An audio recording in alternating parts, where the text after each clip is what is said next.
Thank you for watching Truth and Justice with Vivian King. I'm so excited about our episode tonight. We have in the studio a man that spent 36 years in prison for a crime that he said he did not commit. And after receiving a 99-year sentence, he did 36 years.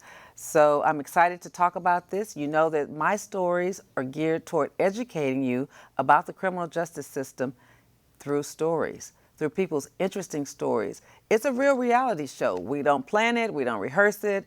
People come and they want to share their stories if they feel like they've been wrongfully convicted, wrongfully treated by the system, or they just want to share their stories to maybe inspire young people not to lead that path that they led through. So I'm excited tonight because I have Mr. Eddie Houston, who spent 36 years in prison, and I can't wait to hear his story. It'll probably be a multi-part story.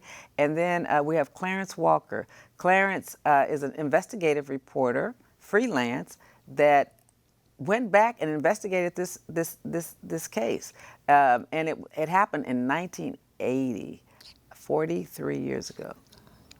Okay. 79, okay. Okay, 1979. All right, I'm being corrected. 1979. But Mr. Houston went to prison in 1980. So 1979, so that was a long time ago. But we'll get right into it. You know, we start our shows by always talking about how someone got involved with the criminal justice system. So Mr. Eddie Houston, thank you for being courageous enough to tell your story and to talk about what's on your mind and what's on your chest. So tell me about how you got started. I know you told me that you were from a two-parent home with 4 brothers and 1 sister, right? Right. And graduated from Phyllis Wheatley. You were the only one? Yes, I remember my family graduated from high school. Graduated from high school. Only member to graduate from high school. And you started off wanting to go to college in Los Angeles Community College, but ended up going to Texas Southern, or wanting to go to Texas Southern and work. So tell me about after graduation. So did you ever get in trouble in high school? No, I was a model student, never got in trouble, never went to jail.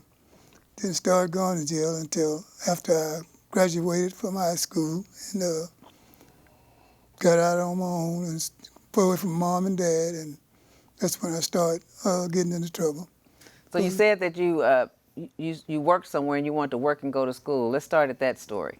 Yes, I got a job at a restaurant and wanted to work and go to school at Texas Southern University. And I left the job, which I thought I had permission from the manager to go the next day to register for classes. And then when I got back to him the next day and talked with him about it being late, because he expected me to be on that early morning shift. And I told him that he had told me I could work the second shift. He told me I couldn't. So we got into an argument and he fired me.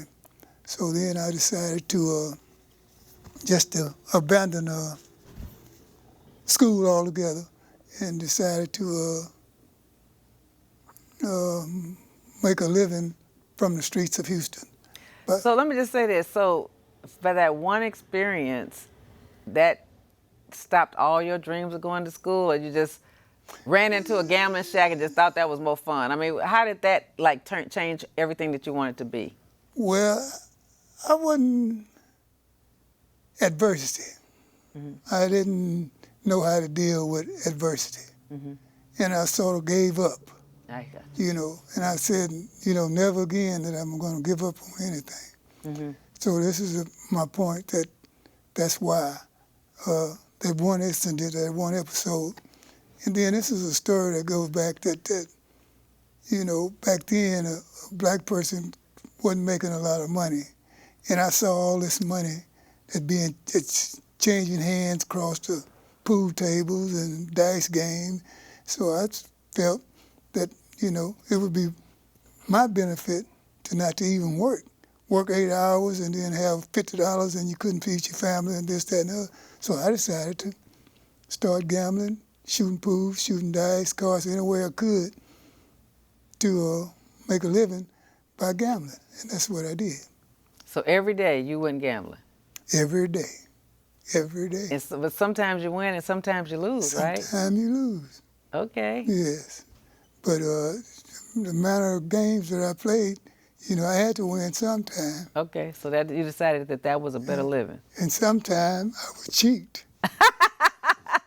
Sometimes you would cheat to win, huh? Yes, yes. Okay, that's how people get shot, cheating to win. That's how you get stabbed. That's how the fights happen, right? That's how that happens. Okay, but sometimes you get desperate. You had to do it like that. Sometimes, yes. Okay, all right. So, what area of town was this in?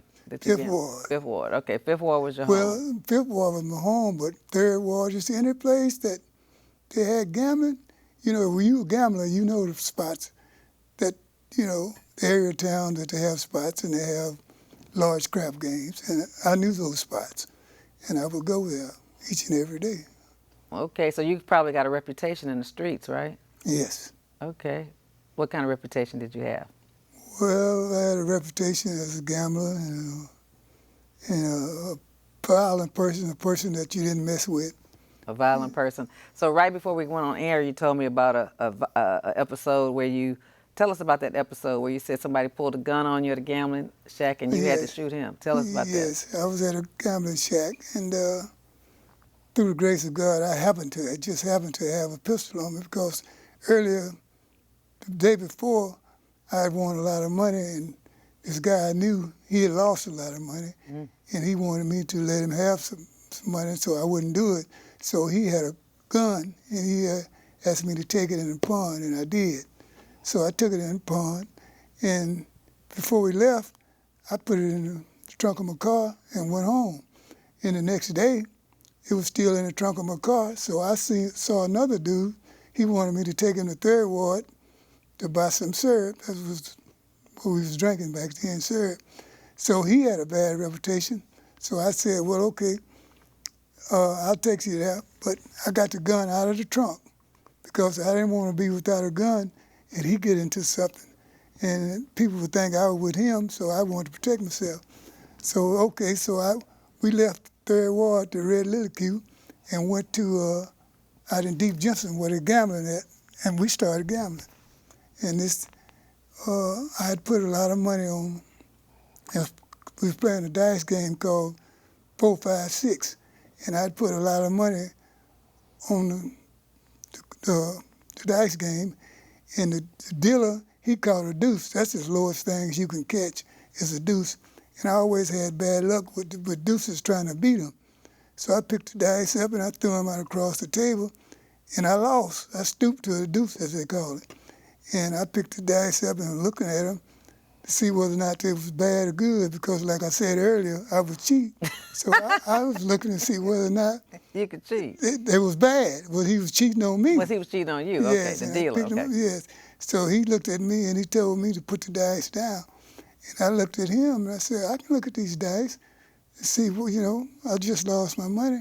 And he just kept staring at me and I kept staring at him. And that's when he went in his pocket. He went in his waistband. I had a gun in my waistband. He pulled his, but his got hung on his waistband, but mine didn't. And I didn't have 3 bullets. And I shot those 3 and I ran. When I seen him fall against a partition, back up, but I didn't know I'd hit him. I thought he was just dodging and getting back out of the way, and I ran out the building. And later on, I found he had died. And so that was part of my reputation that I gained as being a violent person, a person that you don't mess with. Now you said, but that case got dismissed by the district attorney's office for self-defense. Self-defense, yes. Okay, all right. Did you have to go to jail at all, though? Yes, I had to make bond. Okay, all right. So that was in the 70s, I guess. Yes, this was 1969. Oh, in 1969, okay. All right. Well, let's get to the case that put you in prison for 36 years. Tell me how that started. How did you find out that you were the suspect in the murder of a sheriff deputy? But it's my understanding that the sheriff's deputy was one that wasn't on duty, wasn't at work, and messed with prostitutes. Is that right? That's correct, but during the trial... Oh, and also, let me introduce Clarence. I introduced you. You already introduced him, right, but during the trial, the prosecutor insinuated that the reason that the deputy was out in Fifth Ward, he could have been working on a drug case, you know. and that wasn't true. Based on your research, what was the deputy doing? Well, I talked to a retired Harris County narcotic detective who said that most likely at that time in '79, he said that he would have had some kind of backup because he would stick out like a sore thumb because he was white. His name was George Kilpatrick. He was a Harris County deputy sheriff. He had won the 100 Club as a deputy, and but he wasn't the only white person to come out into the wards and trick with the prostitute. He wasn't by himself. HPD officer did it too. I know for a fact they did.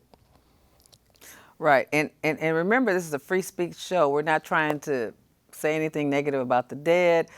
People are just telling their stories about what they remember, and life is complicated. So, and this all stems around a prostitution ring with police officers when they were not on duty, when they were just coming to the hood to hang out with their favorite ladies. So it stemmed around that. Based on the writings, we've read the old newspaper clippings, and that's what we read. That's what happened. That's what happened. So tell me what happened from your perspective. Well, it happened November the 15th, 1979.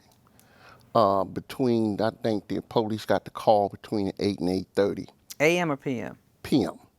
And it happened on West Street. West Street connects, it's right off of Lyons Avenue, close to what you call is the Pearl Harbor. Now, Pearl Harbor, the reason why Lyons Avenue was called Pearl Harbor because back in the 50s, a homicide detective say that between Friday night and Sunday evening, there was 13 people killed just in that little general vicinity. And we not talking about a mile. We talking about like 2.5 blocks, maybe 3. Wow. Okay?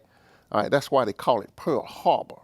Okay, that particular part. And this is where the deputy... I don't get the connection to Pearl Harbor.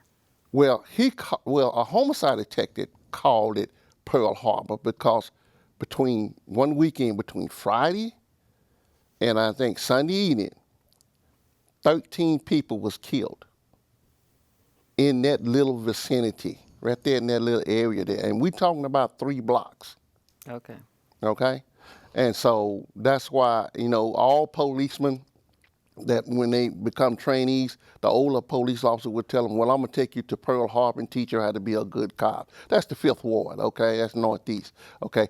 Pearl Harbor where a lot of action is, okay? You can learn how to be a cop, You get a chance to jack with people, harass people, make arrests, build up your numbers and, get good performance, on the police job. I got you. Right. So what I know about the case is, although I had moved to Spring Branch at that time, my heart was still in 5th Ward, okay? So I was told that a police officer had been killed on West Street. And this person told me this on a Friday, but it happened the night before, which was on Thursday. And so it wasn't until like maybe 2 weeks later or something, I was told that the police was looking for a guy named Fast Eddie, okay? Now, I didn't know Fast Eddie personally, but I had seen him in Pearl Harbor. I had seen him. I know he was a tall, slender-built, nice-looking guy, and sometimes he had a couple of ladies with him, okay? And he had a nice Cadillac, okay? But I didn't have no relationship with nothing, but they say that he's some guy that you better not mess with the wrong way, okay? So that was in '79, and so later on, I think in 1980, I read where he had gotten 99 years in state penitentiary for that particular murder. Now, it was very controversy about it because some people in the Pearl Harbor area, which is Lyons Avenue, felt that the prostitutes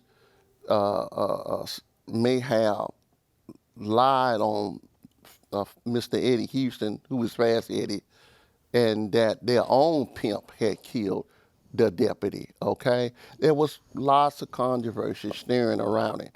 But we do know Why would the pimp kill the deputy? What was the theory behind the streets the talking theory like behind that? it was that is that he was robbed, okay? He was robbed. Oh, the officer, but he wasn't in his uniform and No, a patrol car. he was in a pickup truck. He was in his own personal truck. Yeah, with a camper on a Ford truck. Okay. Okay, and whoever killed him, they left an expensive Rolex watch on his wrist. It came from the 100 Club, and we know who got the watch. Okay, we know who got the watch. Matter of fact, homicide detectives they went and talked to the kid's mother about the watch, but somebody, just hid it. Okay. All right. Later on, a city worker found the deputy's wallet. It was empty and some other things downtown in a sewage, and they turned it into the police. And his wife testified that his pistol was gone and his jewelry was gone, and so it appeared to have been a robbery. But whoever killed him, they left the watch. An expensive Rolex watch. Yes. They left the watch, but then while he was laying there in the truck dead, these young kids went up and pulled the watch off his wrist. Okay, and one of the mothers turned it in. No, they didn't turn the watch in. They kept it. We know who got the watch. Oh, you know who got the watch? Yeah, we know who got the watch. They don't want to call the person's name because they never was charged. Matter of fact, the homicide detective called Kent, he investigated that particular aspect about the watch, okay? Because he had heard from some of his informers that some little kids had got the watch off the deputy's wrist. So those little kids could have seen who killed him, too. That's possibly, but we don't know. These little kids, I guess they decided not to talk. They talked to some kids, but I don't think they talked to the right ones. Gotcha. All right, Mr. Eddie, I know that Clarence was a reporter, and he's an investigative reporter, so that's his take on it. Tell me what happened. Well, again, like I say, I really don't know what happened back in Texas because I was in Los Angeles when this transpired. And what was your ties to Los Angeles? Why were you in Los Angeles? Well, Patricia Smith. Who was that? This is the young lady that I traveled to Los Angeles with. Okay. She was living in Houston back in 1977. Mm-hmm. She was. And she came to live with me in 1977. And while my common law wife, she was incarcerated. They had her in jail in Dallas because they said her car was matched. Her license plate was picked out of a robbery. And they had her in jail. So we had a son. And I couldn't gamble and move around with him there. So she came to live with me. And she would keep him while I would go and do what I had to do. Mm-hmm. And then so when my son's mother got out of jail and came back, then she had to go. She couldn't. She couldn't stay. So she had to go. Yeah. But you had to take her back. Hmm? You had to take Patricia back to California? No. Her brother was living in California. Okay. He came and got her and took her back to California. Okay, about 6 months later, I was being evicted. My common law wife and I was being evicted out of these apartments, and I had a sawed-off shotgun, and I was trying to take it with me, and they found it. So they charged me with possession of a weapon. Mm-hmm. So I go to a jail, and I stay in jail. I get 9 months jail time in rehab, which was in Humble. And while I was there, Pat wrote my mother, or called my mother and asked her where was I, and she told her where I was. And my mother wrote me and asked me did I want Pat to know where I was, and so I told her yeah. So she wrote me, and we started corresponding, and she wanted me to, when I got out, that she wanted me to come to Los Angeles. I told her I would. So when I got out, we was talking on the phone, and She told me not to come, to wait till she come, and she was going to come down here and get me, and we would go back to Los Angeles. And that's what happened. Did y'all drive to Los Angeles? No, we caught the Trailway bus Okay. from Houston to Los Angeles. We left Houston November the 11th, 1979 at 8 a.m. on a Trailway bus. Did you ever go get those? Were you able to get those records of the Trailway bus ticket? Yes, the DA himself subpoenaed them. Okay, so they had the records. Yeah, they knew about the records. Okay. So we left November 11th. We arrived in Los Angeles on November the 13th at midnight, Los Angeles time. We went to the Karen Lee Motel, where Patricia had her cousin and her husband lived there. And I got a room, I rented a room, and we stayed there until November the 30th. And we had to leave there because Patricia had a boyfriend that she was with while she was in Los Angeles, and he heard I was in town, so he kicked the room, Kicked the door in. with a shotgun, with a rifle. Were you in there? Yes, I was in there. Okay. And How'd that work out? I had to take it away from him. Yeah, How tall are you, Fast Eddie? 6'3". Okay, so you were kind of tall. Yeah, so I had to take it away from him. And then so the motel manager told us we had to So leave. you had to take it away from him and beat him up, or just take it? No, I took it away from him and he ran. Oh, okay. Yeah, He couldn't fight. He would just he had to have a gun. He liked his youngsters. He got to have a weapon. yeah. So, and he ran. So the manager told us we had to move. So we moved from there down the street to another motel.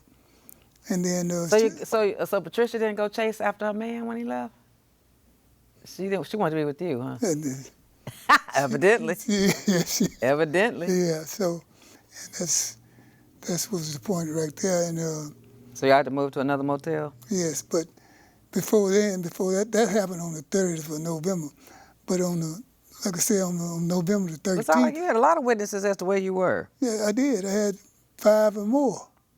But again, the so-called defense attorney, who was a ex-district attorney, he decided not to subpoena. Okay. Who was your lawyer? Thomas Dunn. No, I don't know him. Is he still around? Is he dead too? No, he did. I researched him. He's dead. Who was the prosecutor on this case? John Holloman. John Holloman. Is he still around? Dead. Okay, keep talking.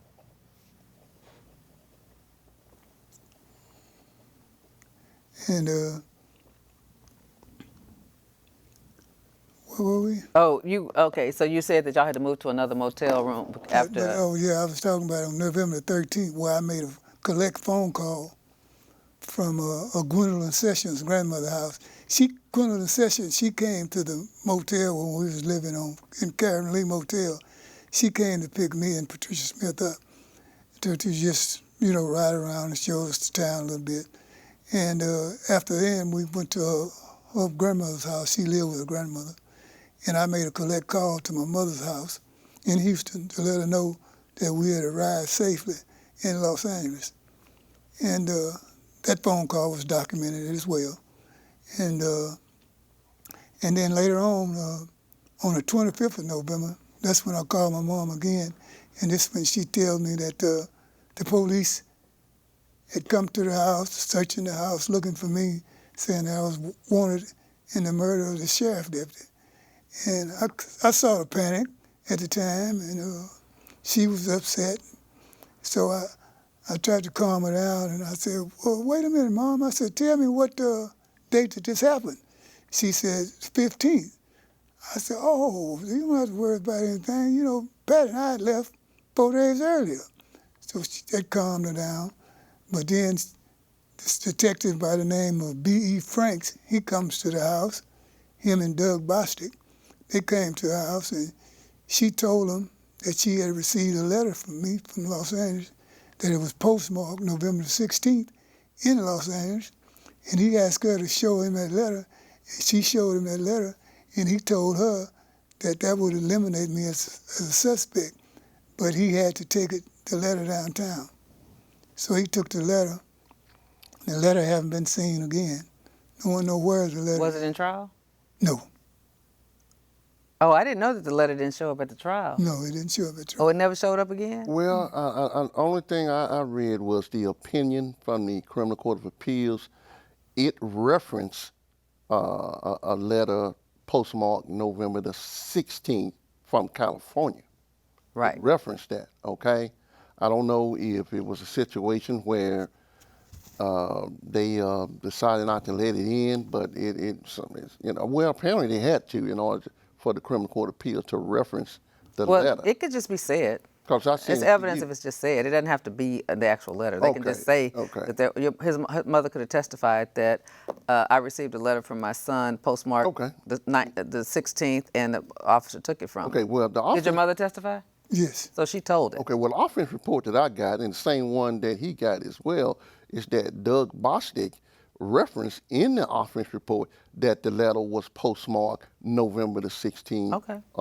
1979. So when he I testified, have he had. that offense report. Okay. So when that officer testified, he had to have said that he got it. Yes. I mean, he saw it and he got it. I guess they just lost it. Yeah, yeah. But so they didn't deny it or hide it. They just lost it. But they admitted that they had the letter. Right. But he can tell you better how the detectives, how the prosecutor got around the dates on the bus tickets and the letter. How did that happen? Well, first of all, let me go back to just 30. wasn't that one letter, it was two letters. Two letters. I'd written Joyce Coney, that's was the name, my common law wife. I'd also written her letter, and in that letter, it was dated November the 15th. And in that letter, I sent her a clipping of Joyce what? Coney, C-O-N-E-Y. I sent her a clipping of a Los Angeles Times newspaper clipping, and it was dated November the 14th.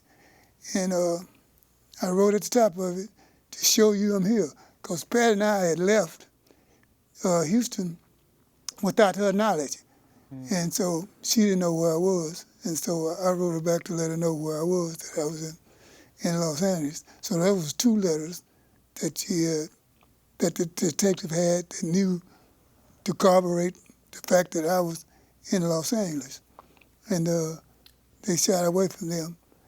And so they wouldn't, they didn't let them come in, and because I really don't, like you were saying earlier, they wouldn't allow them to come in because they already had their mind made up of what they was going to do about me during the trial. So, Also, 2 other people was arrested as well. For the same crime? Yes. Before Eddie was arrested or after? Before, there was a young lady in court that was charged with prostitution. And she was in the audience, and she beckoned the deputy bailiff and told him that the deputy sheriff that was killed in the 5th Ward, she know who did it. It was one of them is my former boyfriend. Okay, I believe it was one of her former boyfriend. Am I correct, Eddie? But anyway, his name was Albert Christain and another name. Albert Joseph Christain, C-H-E-R-T-A-I-N. Okay, and Christian was spelled C-H-R-I-S-T-E-N. They was arrested in the 5th Ward, and taken to jail, based on the information that the prostitute gave to the deputy inside the court. Now, how Mr. Houston became a suspect? There was a person who went to the Harris County Rehab Jail, which is located in Humboldt. And back during that time, there were inmates allowed to be trustees and billing tenders and so on and so on. So this particular trustee was working the visitation room. Someone apparently from the 5th Ward came to visit somebody that was in jail. And he overheard the visitor tell the person in jail that that a guy that they had heard that a guy named Fast Eddie and a guy with the last name of Goffney had something to do with that deputy that was killed out in the Fifth Gregory Ward. Goffney. Right. Okay. So that inmate, like most of them, all of them do, went to Lieutenant Anderson and told Lieutenant Anderson that he had overheard a visitor, visiting an inmate, say that there was word on the street that the person who was involved with the deputy's death was Fast Eddie and Goffney. Yeah. That's how he became a suspect. Now, keep in mind. Now, By gossip. Right. Now, keep in mind now, I don't think he became a suspect until around November the 20-something. November the 20, what was it, November 21st, November 22nd? And the letter was postmarked November the 16th from California. His letter addressed to his mom. That was postmarked November the 16th, 1979. And the murder happened the day before, November the 15th, 1979. That's how he became a suspect. By a trustee inmate overhearing gossip, Yes. conversation of basically the streets are saying that a man named Fast Eddie and Goffney. Gregory Goffney are the ones who are supposed to commit the murder. Yeah, was involved with the murder. Involved with the murder of the because deputy. there was a lot of big talk about it, because when a police officer gets killed, no matter if he on duty or off duty in the Fifth Ward among all these black people, and he's white, okay, well that's the police is bleeding the block. They jacking with people to get information. The Harris County Deputy Sheriff was working right along with city homicide detectives, because one of their, as far as the sheriff department is concerned, Sure. one of their own had been Sure, of murdered, course. although he was off duty. Right, but that's still serious, and they didn't know what the motive was. Well, the police figured that he had been robbed, because he talked to his wife and said when he left home he had his wallet, he had his jewelry, and he had his pistol, and that was not found on him. But did his wife know why he was in Fifth Ward? Apparently not. I mean, I'm just saying, why would a white deputy be off duty in Fifth Ward? I'm just curious. I mean, he could have had friends over there. I was just He wondering. had no friends over there. He was over there tricking. Well, what they knew from the investigation was that he would always come out there and he would look for one or two prostitutes. The ones he knew, or just anyone? In two, he would come out there, he would look for one or two. One was named Ramona Ruby, and the other one was named Ruby. I don't remember, I never knew her last name, but her name was Ruby. He would look for Ramona first, and if she wasn't available, he'd look for Ruby. Both are dead now. Okay. So,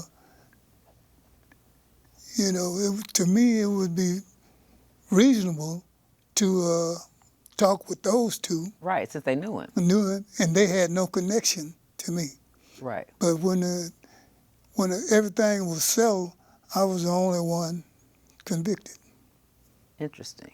So you said two people were arrested beside Eddie Houston. Yes. One was the boyfriend of the prostitute that came to court and said, my boyfriend killed him. Albert Christain and another guy. It's Albert Joseph Christain, Chretain, and the other one was Calvin Jones. And do y'all remember how Calvin Jones became a suspect? Through that prostitute. Yeah, she told the bailiff. Oh, she's telling that those two people did it. Right. Because his truck had, apparently he had a woman in his truck. That was a witness that testified that they was driving north on Jensen. As they approached Lyons Avenue, they saw this green Ford truck with a camper on it come in southbound, which made a right turn at the corner of Lyons. In other words, the witness said that they was at the light at the corner of Lyons and Jensen in their vehicle. This man had went and picked up his wife from work. And this green truck was across from them, waiting on the light. And it was the green Ford truck with the camper on it, but he made a quick turn and hit the curb. And they could see that he was a white guy and he had a black woman in the truck with him. Well, subsequently, just not too long afterwards, they saw that same truck parked at the railroad tracks on West Street. And apparently at this time, he had been shot and killed. The truck, one of the rear tires was on flat. And the detective suspected that when he made that right turn off Jensen onto Lowndes, this is where he probably Busted his tire. busted his tire. They went back to Lowndes and Jensen and found where a tire had scraped the curb pretty good. Well, that was some good investigation, that part. Yeah, that part, right, exactly. And so he stopped on West Street. West Street, you know, you go up Lowndes, go down Lowndes, make a right turn on Opelousas, go across the track, make a right turn on West Street. And he was right there on another set of tracks. And that's where they found him at deceased. That's sad. That's sad. So a black woman was in the car Yes, with this him. witness, these witnesses. So she probably, so it might have had something to do with her. Yes, she was in the truck. I mean, you know, they noticed that. You know, I mean, people, even back during that time, when you see white people in the neighborhood in Fifth Ward, around that area, you know, they will always take a double take. Right. You know, right, because they stick out like a sore thumb. Right. Interesting. And so it was at 8 o'clock when the call went into the police. So that's between 8 and 8:30. So that was already after dark. Yeah, and a number of people that was going to a store that was on the same street, on West Street where the deputy got killed, they was passing by looking at him in the truck dead. Wow, that's horrible. You know, and I guess the children. Was he shot? Yeah, shot in the face with a shotgun. Oh, with a shotgun. That's horrible. That's a horrible way to go. My Lord. Okay, so he became a suspect by some trustee out at the Humble Rehab Center. And did that trustee testify? No, that was in the just in the police report. But this guy said who said he was at some apartments to come to pick up a female, and he saw me arguing with the deputy, and he knew me to be a troublemaker. So as he was backing up to get out of there, he heard a shot. And when he heard the shot, he left there and went to Papa Joe's. That was a popular place where everybody went to eat. He went there and he sat down and he thought about what he had seen, and he decided, a friend talked him into making a call to call the police. So he called the police dispatcher, 911, and told them that he knew who did the killing. Fast Eddie did that killing. And they asked him to give his name. He said, no, he won't kill me. He might kill me. And that's what they went by. And they later said that how they found out who this guy was, the unnamed informants recognized his voice Oh my God. as the one who made the call. And they say, yeah, that's who it is. The unnamed informant was probably the person who did the killing. Yeah, exactly. That's crazy. Exactly. And they didn't have to, the informant never had to give their name? No, it never came to court to testify. I don't think Well, that. he did things back then. But I think you have to give up your source. You got to say who so that he can be cross-examined on it. If he's gonna, you have a right to confront your accuser. If the guy's saying that, I don't know, that doesn't sound right at all. If I would have had a paid attorney that wasn't, working with the state and a court-appointed attorney, I probably would have never went to court. I probably would never went to trial because he wouldn't allow that kind of evidence in to court. But they Do knew you remember who the judge was? he was a visiting judge named Arthur Tips. I never heard of him. Yeah, he was a visiting judge, I think, from Wichita Falls. Oh. Yeah. Dan Walton was a judge of 178th District Court, but he was an administrative at that time. At that time, okay. Right. Yeah, and I used to work with his daughter was a secretary when I started at the DA's office in 1992. She still living? I don't know if she is, but he was dead. Yeah, but In I went to 1992, he his was dead. I went to his memorial. Yes. He was already dead. Yeah, I knew Judge Dan Walton. He was a pretty fair guy.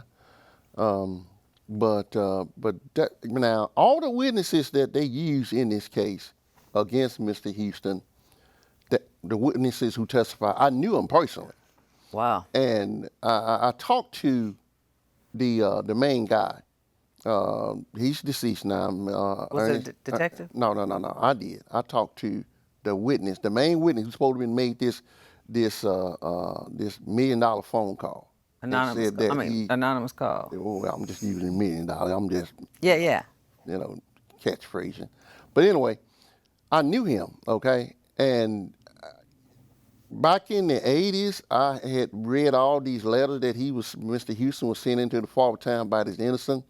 And I knew that Mr. Ernest McCarty, a.k.a. Big Man, everybody called him Big Man because he stood about 6'6", 6'7". And I knew him, and I asked him about it. And I asked him, did he really see Fast Eddie shoot and kill the deputy?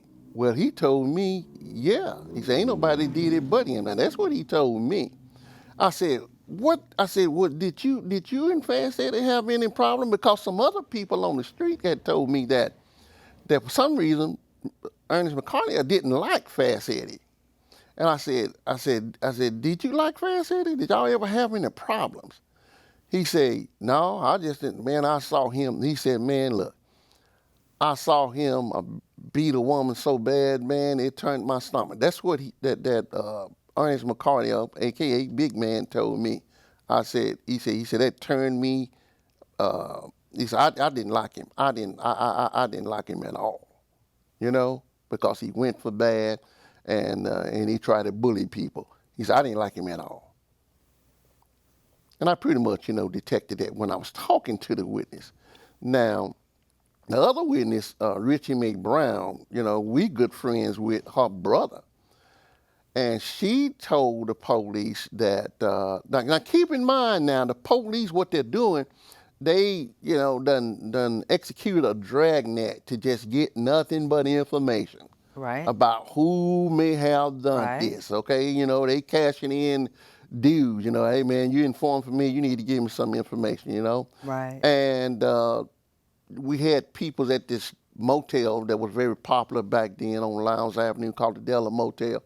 And some people there was informing too. So they talked to a particular person that I know, he know him, and she said, if anybody know what happened out there on West Street, would be this gay guy, they call him Sweet Tooth, and maybe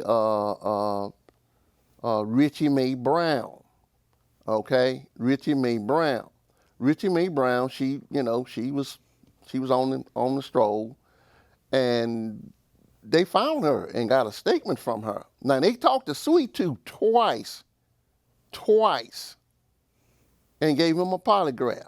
I don't know what the results were, but they talked to him twice. The third time they talked to Sweet Tooth, he gave this statement saying that he saw Fast Eddie in the truck with the deputy, okay? In the truck? In the truck. And doing that what? Fast Eddie, well, I don't know, but he said Fast Eddie got out of the truck and went around on the other side of the truck and fired into the truck and killed the deputy. That's what Sweet Tooth, his real name is Don Jackson. This is what he said the third time they talked to him. The first two times, I don't know nothing. I don't know nothing about this. I don't know why people want to drop my name in nothing like this, okay?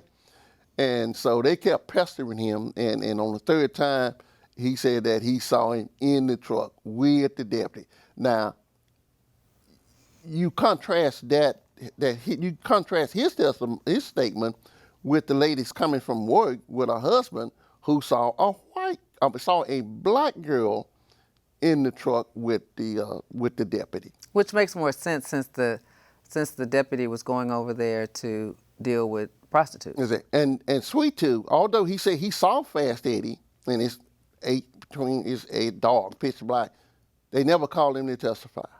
Never called him to testify. Never called him to testify. They knew he was lying. Well, that third. Why didn't they call him? That third statement he gave it to Detective Carl Kent, and that's the one who arrested me and charged me with capital murder. Okay, the first two statements he gave was to Detective Paul Motard and Darrell Lott that he didn't see me do anything. And he didn't know who did the killing, and he didn't know why people were telling lies about him. And he gave a name as a person who he thought was telling lies about him.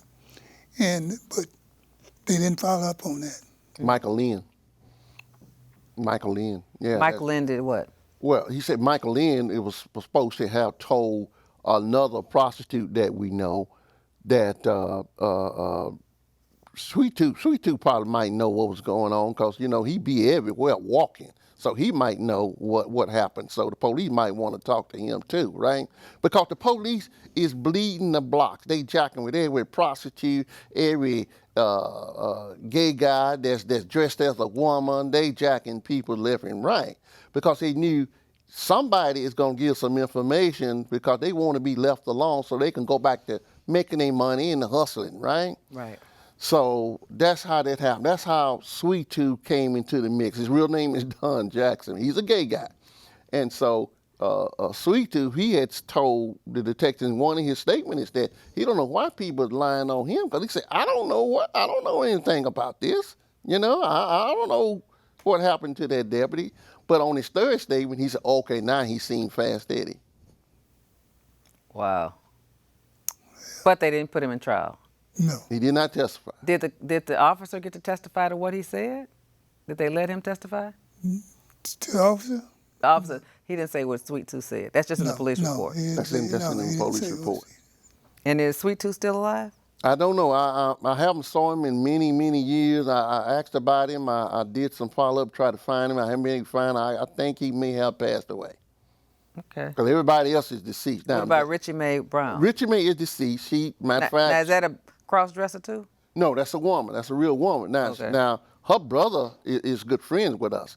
And she said that she was on her aunt's porch and that she saw Fast Eddie, that she had been knowing for several years, walking down the street with a shotgun across his back, and that he turned on Opelousas, which take you back to Pearl Harbor, Lowndes Avenue, and that's where he went with a shotgun on. So people walk down the street with a shotgun on them? That don't even sound right. Wait a minute though. But she said she was at her auntie's house on her auntie's porch.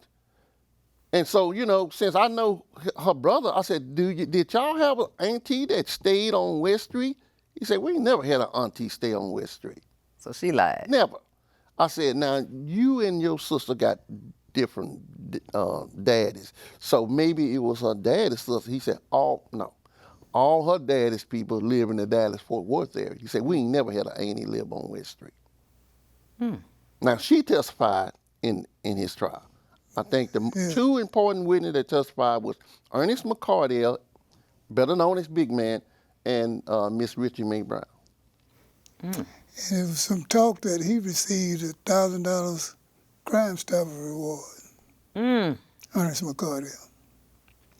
And Richie Mae also, her testimony, she placed Goffney with me. But Goffney never got tried. Never got tried. Only. So you went to trial for capital murder. Did you testify for yourself? No, I didn't go to trial for capital murder.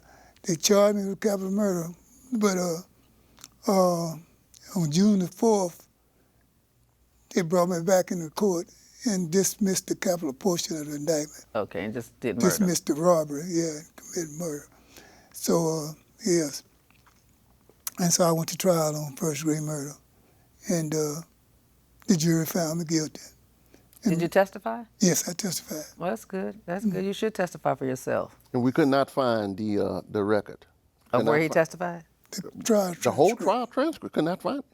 It's not available anymore? It's not available anymore. The 14th Court of Criminal Appeals, which heard to appeal, said they destroyed it in 1840. I went to the clerk's office on the archives on Canal Street, and I looked for, and I had the clerks to look for it, and then the lady who handled the exhibit, she came out and she said, at one point we supposed to keep all cases where if a person got at least 20 years or more, we're supposed to keep them indefinitely.